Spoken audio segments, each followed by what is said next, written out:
Hi అండి. నమస్తే. Welcome to star and home. ఇవాళ మన వీడియోలో అయితే బేబీ పొటాటోస్‌తో అయితే టేస్టీ అయినటువంటి కర్రీ ఏ విధంగా చేసుకోవాలో అయితే చూసేద్దామండి. చాలా సింపుల్ వేలో అయితే చేసుకోవాలండి. ముందుగా అయితే మనకు బంగాళదుంపలు చిన్న చిన్న బంగాళదుంపలను అయితే తీసుకొని కుక్కర్‌లో ఒక 2, 3 విజిల్లు వచ్చే వరకు అయితే ఉడికించుకోవాలి. ఇలా ఉడికించుకున్న తర్వాత చిన్న చిన్న ఫోర్క్ స్పూన్‌తో అయితే ఘాట్లు పెట్టుకోవాలి. ఇలా ఘాట్లు పెట్టుకోవడం వల్ల మనకు కారం, ఉప్పు అన్నీ కూడా మంచిగా లోపల వరకు వెళ్ళి చాలా టేస్టీగా అయితే ఉంటాయండి.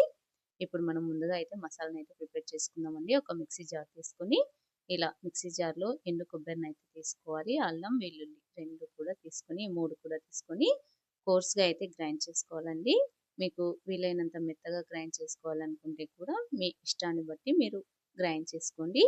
ఇందులో ధనియాలు కూడా వేసుకోవచ్చండి. నేను ఇక్కడ ధనియా పౌడర్ వేస్తున్నా కాబట్టి స్కిప్ చేసుకున్నాను.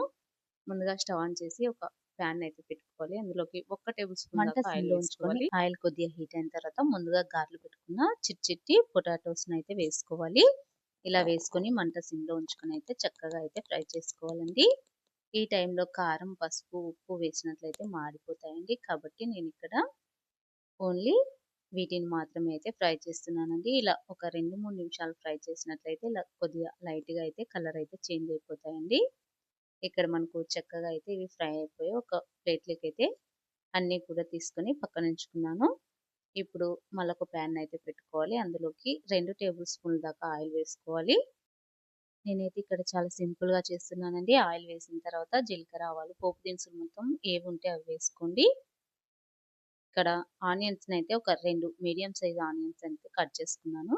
ఇలా ఆనియన్స్ వేసుకున్న తర్వాత ఒక 2 పచ్చిమిర్చిలను కూడా కట్ చేసి వేసుకోవాలి. ఇవి లైట్‌గా ఒక 10 సెకండ్ల వరకు అయితే ఫ్రై చేసుకోవాలి. ఇలా మనకు అప్పుడే తెలిసిపోతుందండి. కలర్ కొద్దిగా చేంజ్ అయిపోయిన తర్వాత మనమైతే ఇక్కడ కరివేపాకు అలానే కరివేపాకు కూడా కొద్దిగా ఫ్రై అయిపోయిన తర్వాత ముందుగా అయితే కట్ చేసి పెట్టుకున్న ఒక టమాటోని అయితే తీసుకొని కొద్దిగా ఫ్రై చేసుకున్నానండి. అది కూడా కొద్దిగా మగ్గిపోయిన తర్వాత ముందుగా మనమైతే మసాలాని అయితే రెడీ చేసి పెట్టుకున్నాం కదండీ. అల్లం, వెల్లుల్లి, కొబ్బెర మూడిట్లను కూడా గ్రైండ్ చేసి పెట్టుకున్నాం. అది కూడా ఆ పేస్ట్ కూడా వేసేసి ఒకసారి అంతా చక్కగా కలిసేటట్లుగా కలుపుకొని మూత పెట్టేసి ఒక 2, 3 నిమిషాలు మంట సిమ్‌లో ఉంచుకొని అయితే కుక్ చేసుకోవాలండి. ఇలా చేసుకోవడం వల్ల అందులో ఉన్న పచ్చిదనం పోయి మనకు చక్కగా అయితే కుక్ అయిపోతుందండి. ఇలా 2, 3 నిమిషాలు ఉడికిపోయిన తర్వాత మనమైతే తగినన్ని నీళ్ళనైతే పోసుకోవాలండి. ఇక్కడ నేను కప్పున్నర నీళ్ళనైతే వేసుకున్నాను.